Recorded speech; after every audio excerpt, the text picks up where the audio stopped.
We're building something big here at Local Laundry. It started with just $50, and now we're a seven-figure business, but we want to get so much bigger. Come on, I'll show you what we've been up to.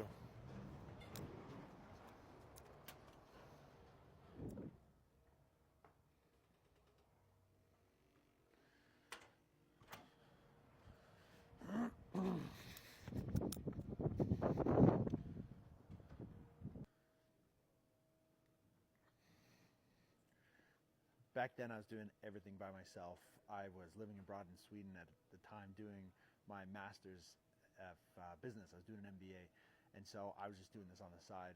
I didn't know the first thing about anything. I didn't know the first thing about e-commerce, design, how to build a brand, and I just did everything I could. I worked in the evenings and weekends and every resource I had. I was living in Sweden.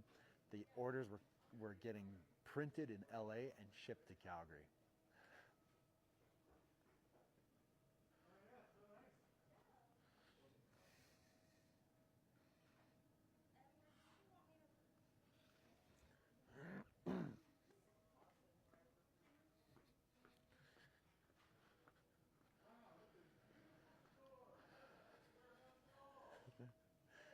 But I had a vision that I knew that clothing could really build a community, could bring people together. How we choose to dress ourselves, what we put on ourselves is a showcase of what we believe in. It's a showcase of our values.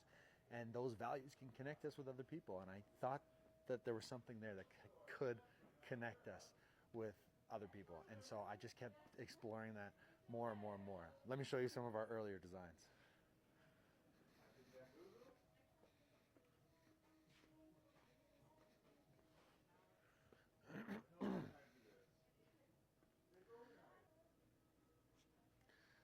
I honestly never thought we'd have a warehouse this big. We were operating my parents' basement for the first little bit, and then after that we were operating out of my basement and then my garage, and eventually we got into our own warehouse.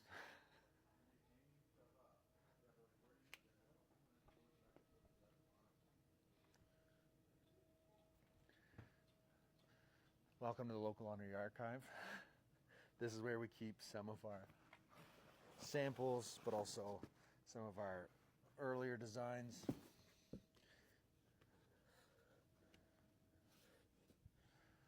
When we first started, I wanted it to be about different Calgary communities.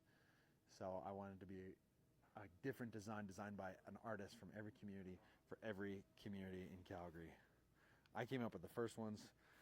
That's why they're not the greatest. And we had a design for almost every single community in Calgary. We even had one for Airdrie, Bankview, you name it. The original designs I did, because I'm not a designer, and I needed to figure out how to design. This was before the days of Canva. I didn't know how to use PowerPoint. I used a website called Hipster Logo Generator. And yeah, it's still around, and it's still embarrassing.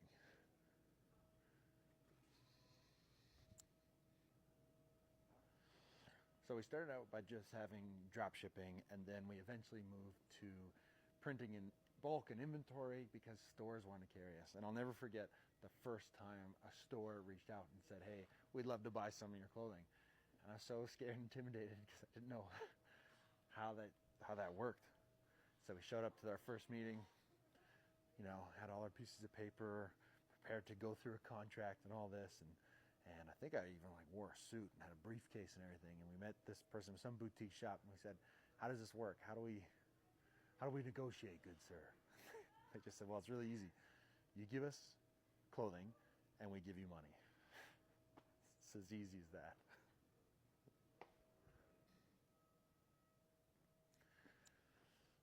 Eventually it got to the point where more and more stores wanted to carry us, and that was great, but they kept pushing us to make a garment for cheaper and cheaper. And at this time, we were getting our clothing made all over. They weren't made in Canada. They were made in Mexico, China, Bangladesh, and customers kept asking us, "You're called Local Laundry. Why isn't your clothes made locally?" And we didn't have a really good answer. So we had all this pressure coming from retail stores to make our garment for cheaper and cheaper. But we knew we're not a big box store. We don't have these massive orders. we have to find a way that we can't compete with these guys on price, because no matter how cheap we get it, we're never going to be able to get it as cheap as these big guys with big buying power. So we said, how do we do something different that they can't compete with us? And we said, let's compete on values. No one was making stuff here in Canada. No one was making clothes. Fun fact that we found out was that prior to 1989, according to Stats Canada, over 70% of all clothing bought and sold in Canada was made in Canada. 70%. That number is less than 5% as of 2020.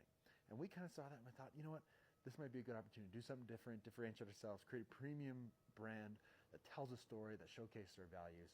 And that's when we switched to Canadian made, something that we had to stand out and be different than everyone else. And all of a sudden we weren't playing the price game.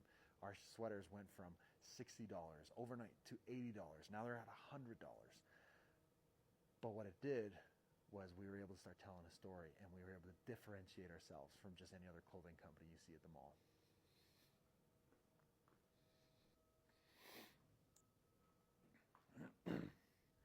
So that was really great. We were, at one point we had our Canadian made clothing.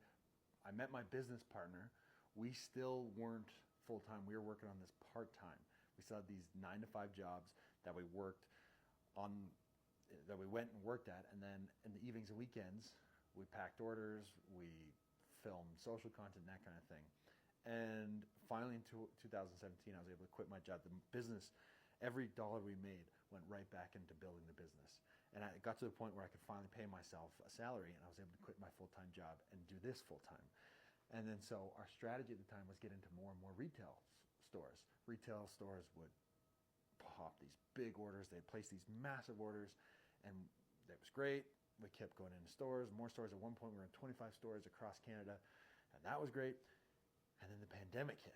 And when the pandemic hit, it really put us in a difficult position because all these retail stores just closed right away. And so from there, we were forced to come up with a different way. How do we make money? How do we continue? How do we continue the revenue? How do we continue growing? Because these retail stores stopped carrying us. And that's when we started approaching businesses. So we started approaching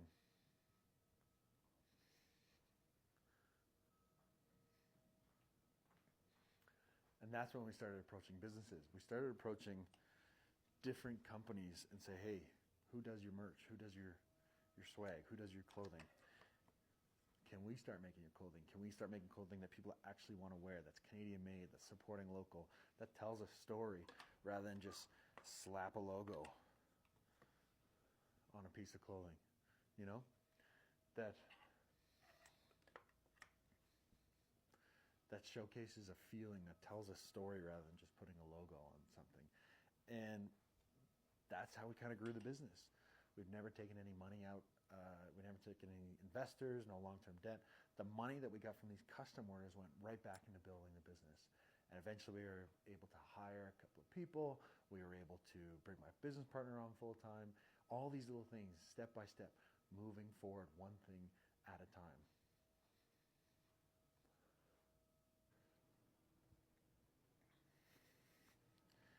It hasn't all been smooth sailing. Obviously, every business has its issues.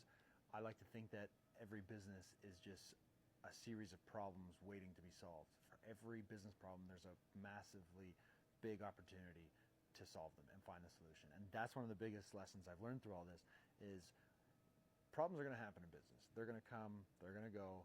It's how you decide to react to them.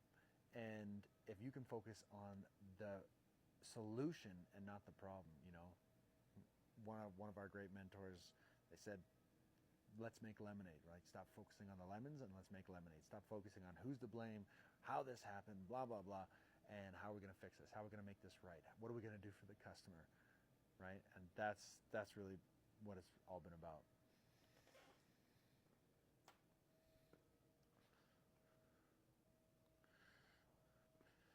So now we're on the mission to donate $1 million to local charities by 2030. We want to showcase that just because we're a small business doesn't mean we can't have a big impact. We might not be writing $1 million checks today or tomorrow, but if we write a $100 check today, maybe a $1,000 check next year, over time, we're going to hit that goal of $1 million. And we're going to showcase that just because you're a small business, you got your small business out there, you might not be able to donate $1 million, but that doesn't mean you can't have a big impact. Just because you're a small business doesn't mean you can't have a big impact.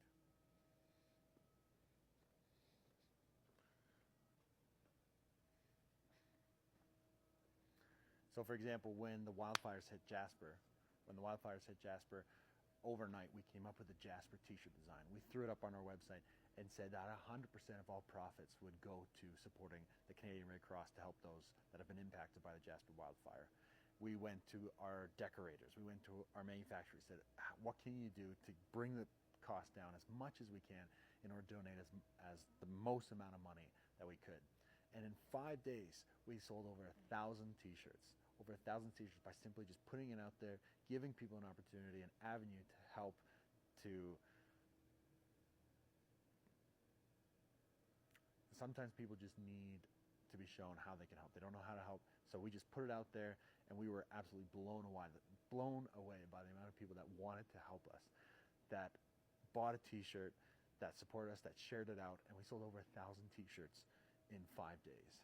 And from those 1,000 shirts, we were able to raise $25,000 for the Canadian Red Cross. Now, that was matched by the provincial government, and then it was matched again by the federal government. So altogether, in 5 days, we had raised over $75,000 for the Canadian Red Cross. And that is that's why we do it. That's what we're all about, and that's why we want to hit that goal of $1 million local charities by 2030.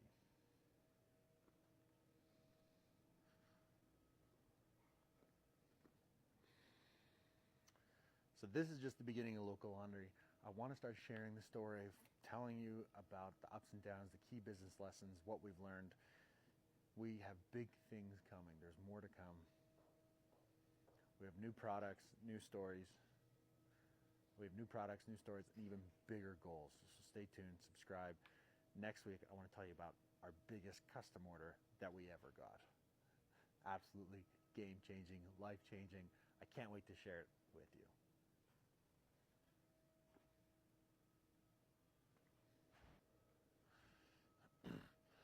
My name's Connor Kern, and I am one of the co-owners of Local Laundry.